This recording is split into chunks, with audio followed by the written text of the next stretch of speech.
Okay, so now that we know how to access West Point Bridge, and the last video showed us how to go to Cameo and then how to access the West Point Bridge Designer. When you actually click on the program, it's going to load. You're going to see it's a version 2012, so it is a little bit older program, so don't be surprised if it's not the smoothest running or best looking simulation in the world. All right, it says it's connecting. Okay, so we are going to accept all the default values for the program. So when I say these design tips, you can read them or just close them.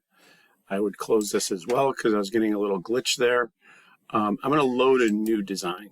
So when you do this, I would read through this at the very first time you did this. Okay, read through this.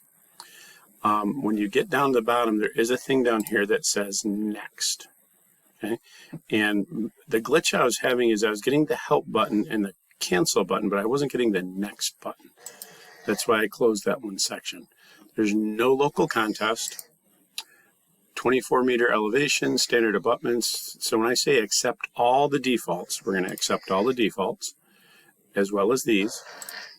And now you can either, the first time you should probably pick a template. But as I said in class, the templates will not work 100% to solve the problem.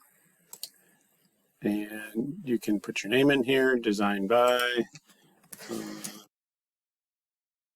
okay, and we're going to finish that. And so now we can access the tools. All right.